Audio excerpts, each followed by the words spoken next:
Hey guys, welcome back to the latest episode of the Growing a Dental Practice podcast.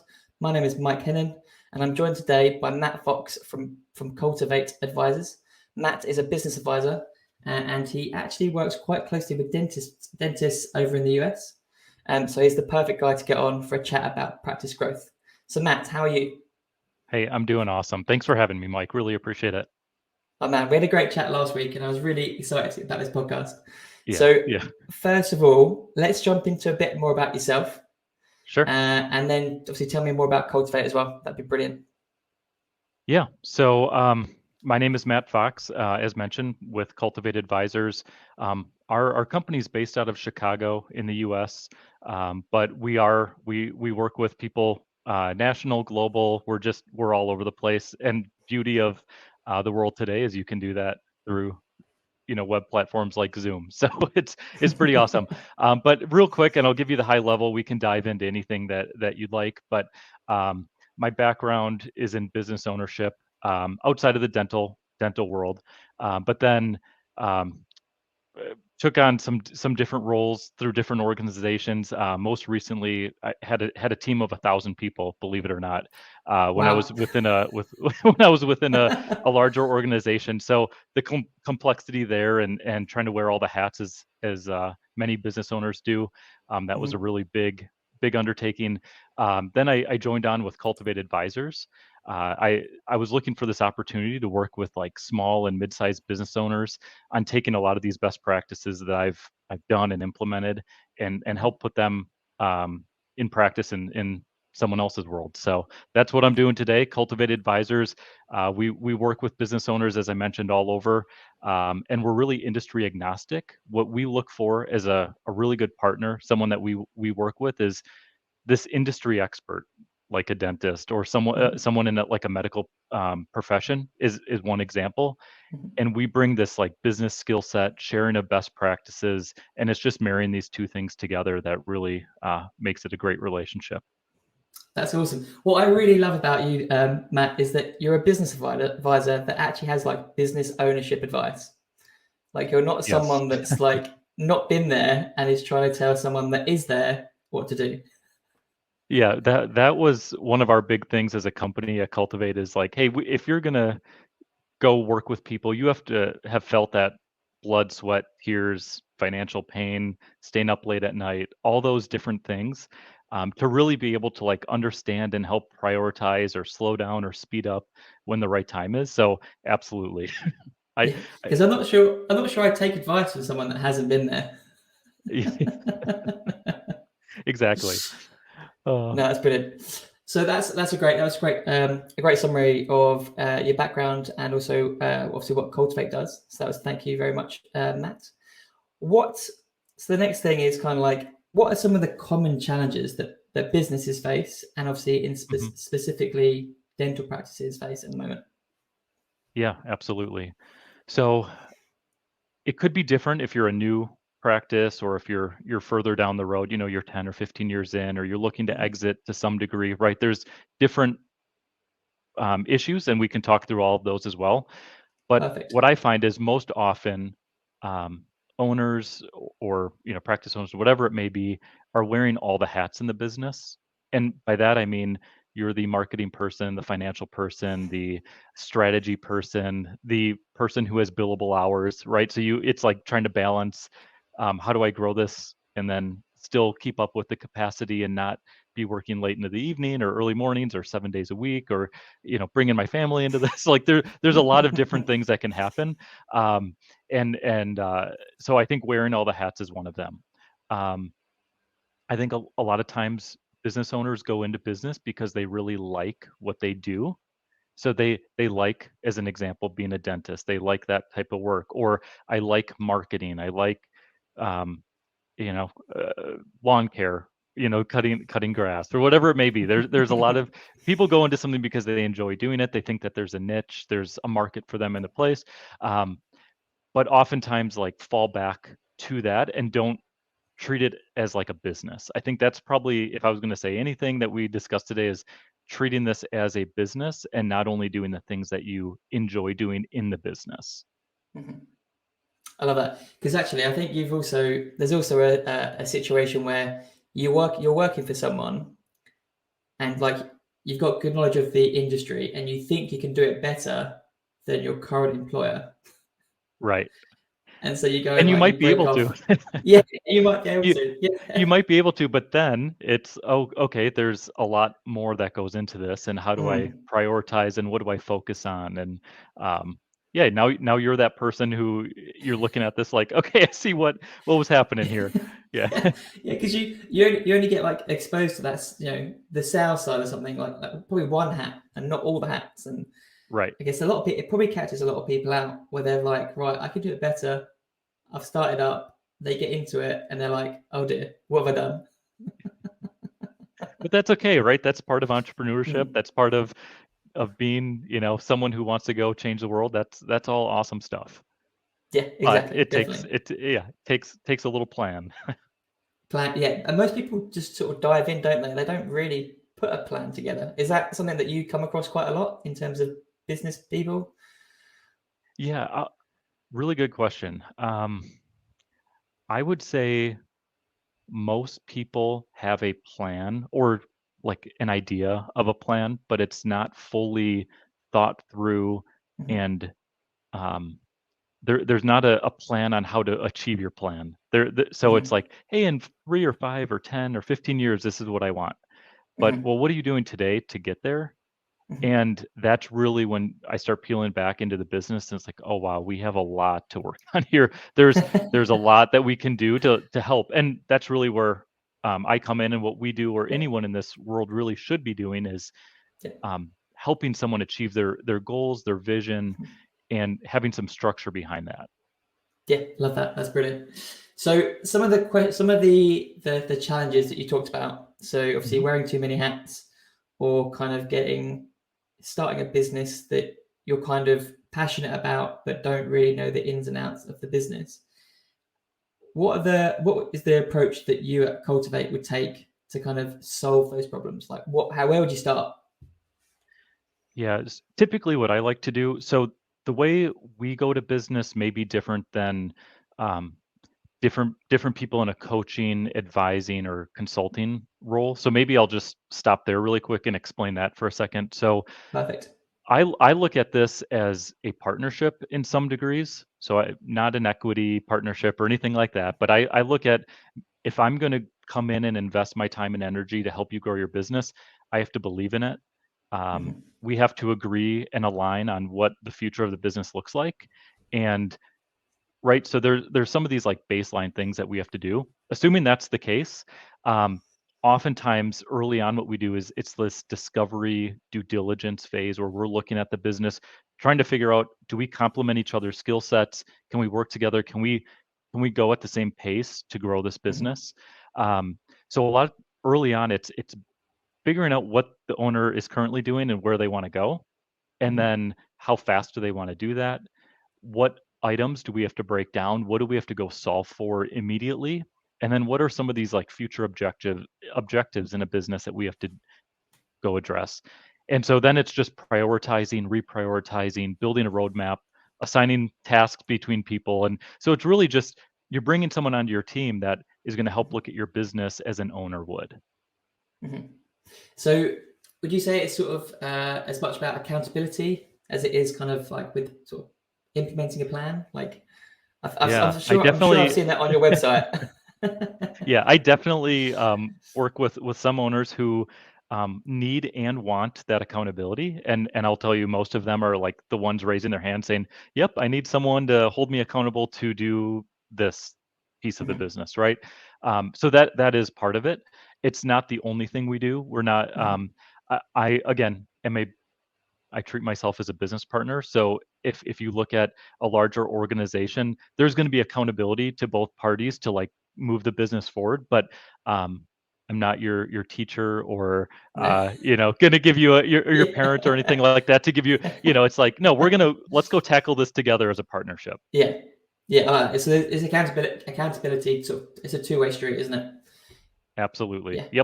Yep. Absolutely. Brilliant. So what are some of the other kind of things that you can do to help a business owner or a practice owner?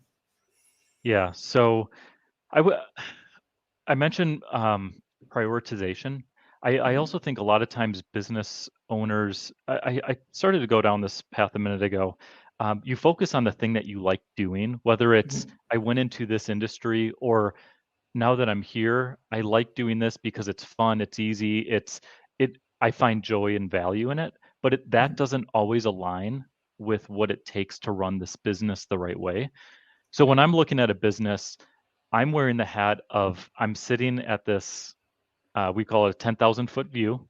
I'm Yeah. looking at the business like I'm looking down on it, and I can quickly see where some of these holes and gaps are that we need to solve for. But the intent is we tie everything back to financials. So if we're making a sales or marketing or recruiting or any business decision that we're doing, we're always making sure that it's the right financial move at the right time and we're going to get the right return on investment at the right time. And then we're holding, if there's any accountability we hold, it would be accountability to the numbers that we're doing the Hmm. right thing and that we're auditing or post auditing our plan to make sure that it's going the way we want it to go. Hmm. Yeah, that's super important, isn't it? Anything you do has to be obviously benefit the overall business, and you definitely don't want to damage the purses. Yeah, yeah. I'll touch on a couple others if I may. Of course, please, yeah, please do. Okay.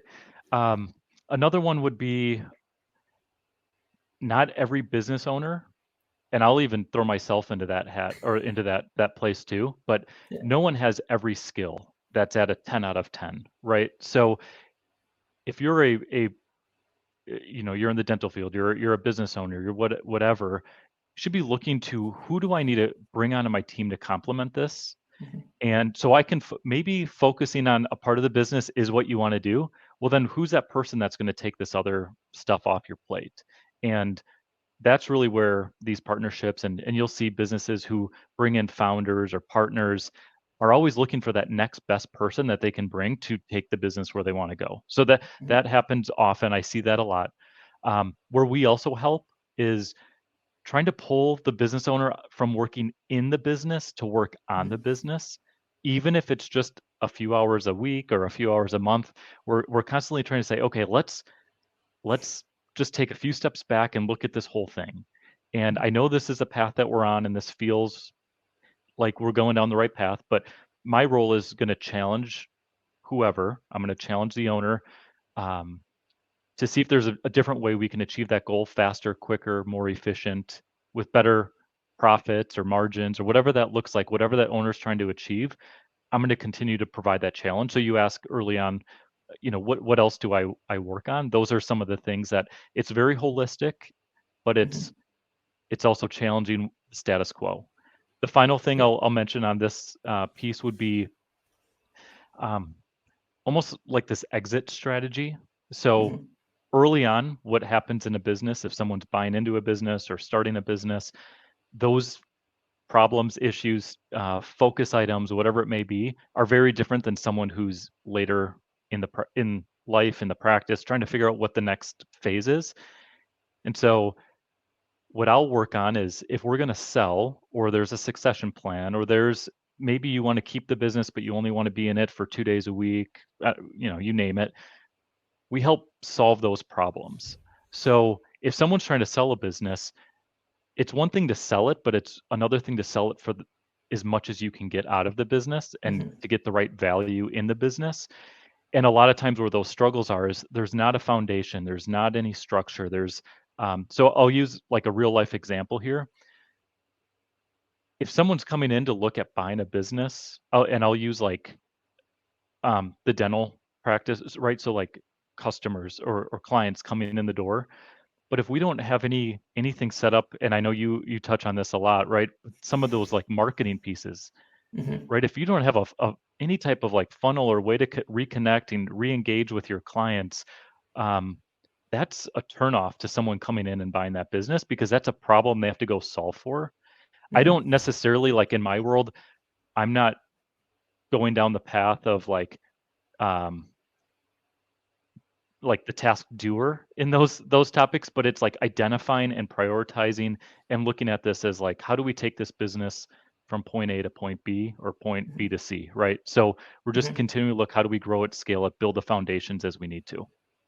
Yeah, excellent. Because I guess if someone, that's the power of having like a third party, isn't it? Come in and have a look at your business, kind of unattached to the business.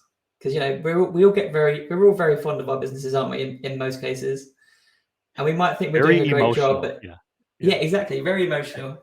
We might think we're doing the best job ever, but I think sometimes you need that fresh pair of eyes like yourself to come in.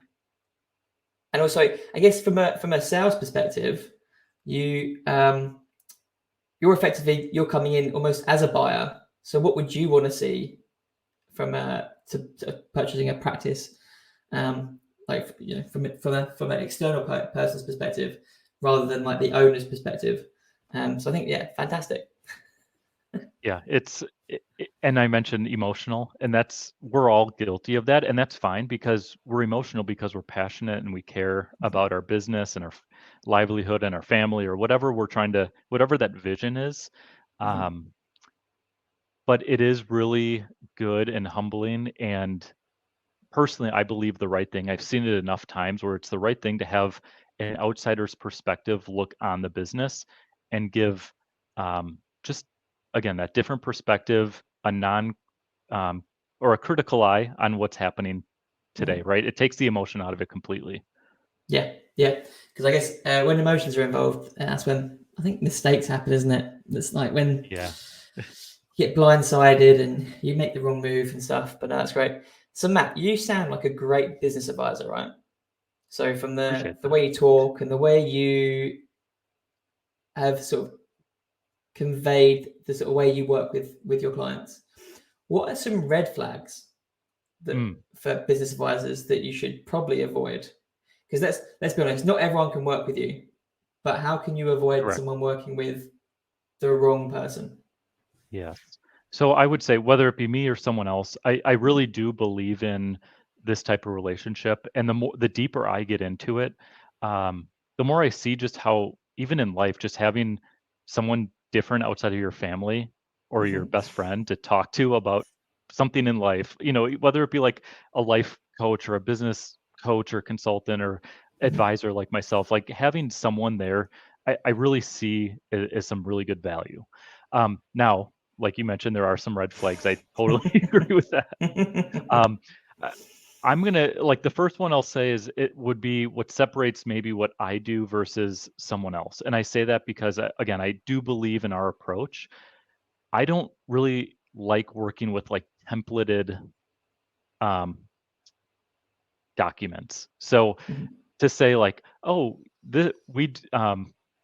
I'm a dentist business coach, and here, if you just follow this one playbook, this is going to like solve all your problems. That is not reality. So I think a red flag is someone is trying to give you their solution, and you have to fit that mold. That's really not reality. Reality is every business, every market, every employee, every customer base is extremely different. Every phase of life in the business is different. So finding someone who would tailor their strategy and relationship with you specific to your business, I think is extremely important. That I think would be the first one. There's coaches out there that'll do group sessions and do, just these like more generic stuff. It really just depends what you're looking for out of that relationship. If you want this one-on-one tailored specifically for you and your business, I would go find that. There's enough out there. And then to your point earlier, like that's someone who's actually lived and breathed being a business owner, I think is really, really important. And I guess I would just say like the last thing would be I see a lot of people in this world who are it's either like billable by the hour. So if I go over, I'm charging you more or I'm charging you less. Like there's this like exchange, which doesn't really feel like a great partnership. It feels right. So like just be thinking of those different scenarios. Like how do I want this relationship to work? Who would I want working with me on my business and who would I want to stay far away from? So that's I don't know, just a few thoughts I have on some red flags. Yeah, I love that. I do really think the biggest one is if you're taking advice from someone who hasn't had a business before, That would worry me. Yeah. But the other ones are great as well. Have you got any? I want some success stories now. So have you got any off the top of your head? Any good examples of where a business has maybe been struggling, and through a partnership with someone like yourself, they have transformed the business and they've skyrocketed. Yeah, I'd love a bit of positivity. Yeah, absolutely. So, I mean, I have a few different examples, but I'll give you one to start. Yeah. And I'm going to choose this one because it's a service business, so it's not specific to dental. And I'm doing that for a reason, but very similar model, right? You have to go serve customers. It's a business to customer type of business, and I had it was two co-owners, and they're running this business, and it's doing, I think I don't know, give or take like $3 million, let's just say. um, I don't remember the exact number when we started, but right around 3 million. Been in business for 10 years, and but had no real structure for growth, and where the focus was on what do we do next, right? So for example, they had um, some of the stuff that you might touch on, like some of this lead generation, or how do I okay, I have this office person, I have and but there was no business structure, roles, responsibilities, accountability within there, and ultimately there was no financial plan. So they were just not making the money that they should have made in that business. And 10 years had gone by, very low income salaries for a $3 million business. And it was just tweaking a few things and staying accountable to each month's cash flow, expenses, revenue. If we weren't on pace for one of these, it was having some like real honest discussions around what are we going to do to solve for this, and just completely change the trajectory of that business. So, I mean, that is like the model. I would say most businesses are, once we solve these like root cause issues, just take off, because it's these things that are evergreen, that are always, you put the right things in the business that you can just turn on, you can speed up, you can slow down. Those are like the big wins. There is just like find those couple 3 to 5 things right away, and then we can basically step back and pull people out of the business and say, okay, what's phase 2 of this look like? Yeah, I love that, because obviously they've done.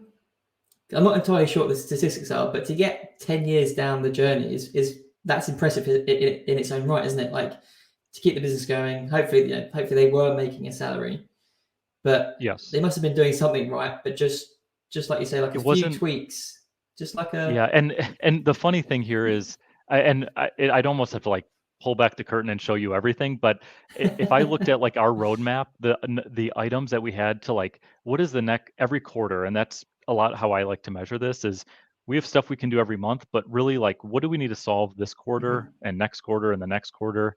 Um, the amount of items that we uncovered just through conversation, and then had to like really have some honest conversations around what is the first thing or the next thing that we're going to tackle here.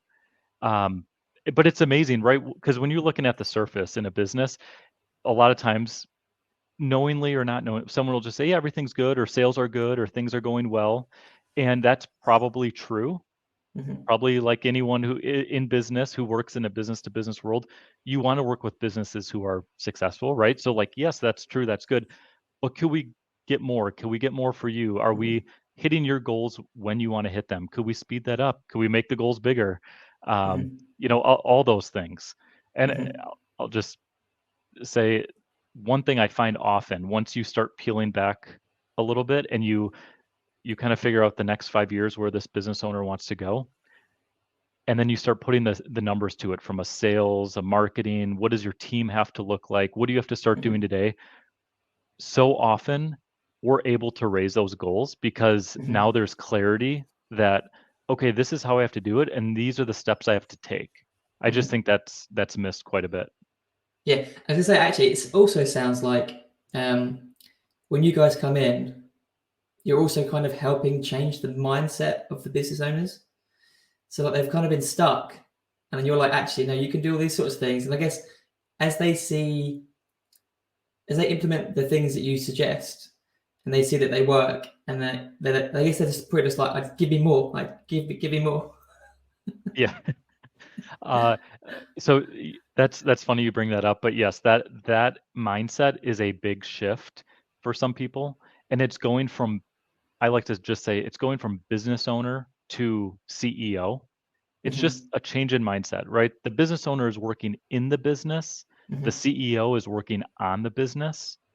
So some things that we could do and realistically do often is, even though we're helping implement stuff in the business, there is a lot of coaching and skill development and leadership development that just naturally comes, right? So as we're working together, kind of in my own mind, I'm working some of those skills if someone's not raising their hand to ask. But you're right, it's just changing that mindset, and that can shift everything in the business. Definitely, definitely. That's brilliant, Matt. Awesome, love that so far. So my final question, Yeah. and it's kind of my favorite one, because it's kind of like, hopefully it's not going to put you on the spot, but it's that, if I'm a practice owner or a business owner, and let's focus on the business owner that is kind of like a little bit stagnated. Let's not focus on the startup. But what do I do? What should I do if I feel like I'm a bit stuck? Like, see, yes, reach out to a business advisor, but what can I do on my own to kind of get the wheel turning a little bit? Yeah. Good question. And I'll say I like to have this part already done before I would start this conversation anyways with someone. So I think what everyone who's running a business or a practice should really be thinking about is, what is my vision? And it's your personal vision. It is not the business. It's not, maybe partially it's, I want my business to be this size revenue or this size profit, but I want to, like, for you to really grow a business, we got to understand what your personal vision is, not the necessarily the business vision. I just want to keep those separate, and kind of build that out in your mind. Not too long ago, I was talking with someone who said, I want a beach house.